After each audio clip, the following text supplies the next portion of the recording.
कि भारतीय संस्कृति में ये कलश यात्रा की, ये शोभा यात्रा की परंपरा क्यों है।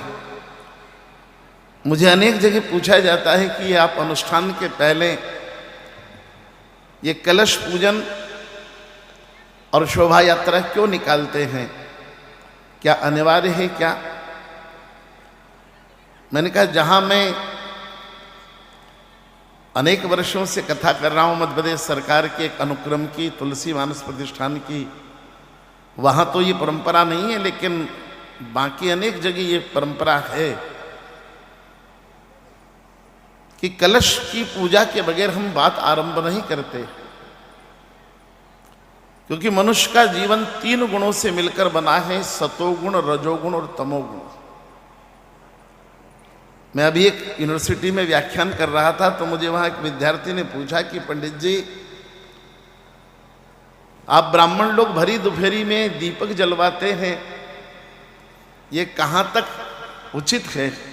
ऐसे हेलोजन्स चल रहे हैं, भगवान सूर्य मध्याह्न में पूर्ण धूप दे रहे हैं, ऐसे समय में आप यजमान को कहते हैं दीप प्रज्वलित करो, तो ये कहां तक बुद्धि सम्मत है। हमने कहा मित्र, जो दीपक जलाया जाता है पूजा में वो प्रकाश के लिए नहीं जलाया जाता है। पूजा में जो कलश पूजा होती है वो किसी की प्यास की संतृप्ति के लिए नहीं होती। मनुष्य जीवन 3 गुणों से मिलकर बना, सतोगुण, रजोगुण और तमोगुण। और जो गाय होती है वो खुर से लेकर सींग तक, मुख से लेकर पूंछ तक पूर्णता सतोगुणी होती है। और गौ माता से प्राप्त जो द्रव्य होते वो सब सतोगुणी होते हैं। और जब घी का दीपक जलता है तो पूरा वातावरण सतोगुणी हो जाता है। जहां तक उसका प्रकाश जाएगा, जहां तक उसका धूम्र जाएगा, उसमें जलने वाले घी की गंध जहां तक जाएगी वहां तक का वातावरण सतोगुणी कर देता है। इसलिए पूजा में प्रकाश के लिए दीपक नहीं, पूजा में सतोगुण के लिए। और सतोगुण का मूल स्रोत है जल। जहां जल होगा हरियाली होगी, आम के पत्ते होंगे, तुलसी के पत्ते होंगे, विलपत्र होगा, दुर्वा होगा। जहां हरियाली होगी वहां सतोगुण ही सतोगुण है। इसलिए हम अपने अनुष्ठान का आरंभ सतोगुण से करते हैं। और एक स्थान से दूसरे स्थान तक ये शोभा यात्रा ऐसी भरी दोपहरी में हम इसलिए लाए, हमारे भैया बहनों ने परिश्रम किया, हमारे आचार्य दीदियों ने परिश्रम किया। उनके परिश्रम और साधना को मैं प्रणाम करता हूं कि आपने इतनी भव्य और दिव्य शोभा यात्रा निकाली जो आज पूरे नगर को प्रभावित कर गई। लेकिन शोभा यात्रा क्यों? क्योंकि आद्य शंकराचार्य भगवान का आदेश है, चरे वेति चरे वेति चरे वेति प्रचलामः निरंतरम। चलते रहो, चलते रहो, चलते रहो, क्योंकि गति का नाम ही जीवन है। जब तक गति है जीवन में तब तक जीवन है।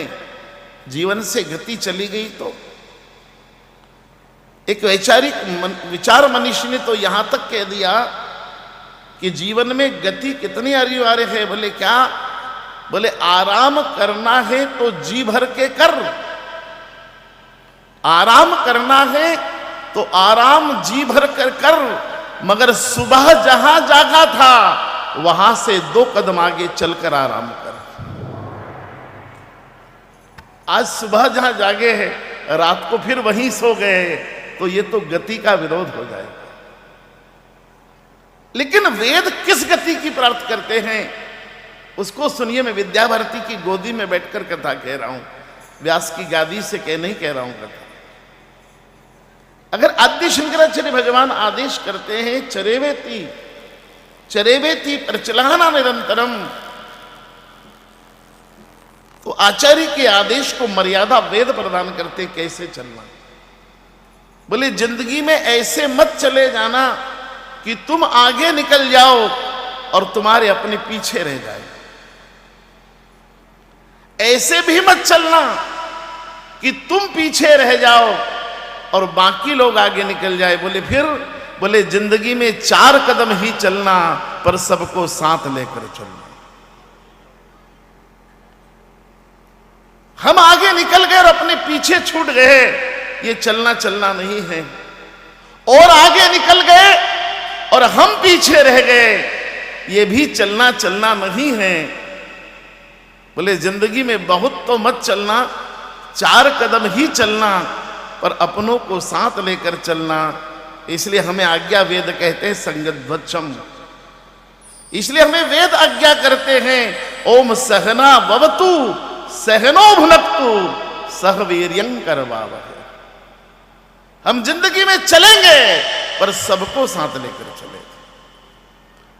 सबको साथ लेकर चलना, सबके साथ पहुंचना, यही कलश यात्रा है, यही शोभा यात्रा है, यही वर यात्रा है, यही तीर्थ यात्रा है, जिसमें सब तो साथ गए थे मगर एक को वापस नहीं लाए, कहीं छोड़कर आ गए। वो शव यात्रा कहलाती है, वो शिव यात्रा नहीं कहलाती। जिसमें हमारा कोई छूट जाए, हम छोड़कर आ जाए और हम अकेले वापस आ जाएं, वो शिव यात्रा नहीं, शव यात्रा है। इसलिए जितने आदर्श विद्या मंदिर के विद्यार्थी बैठे हैं, ये रोज 2 बार दिन में मंत्र बोलते हैं कि हम चलेंगे तो सही, पर सबको साथ लेकर चलेंगे।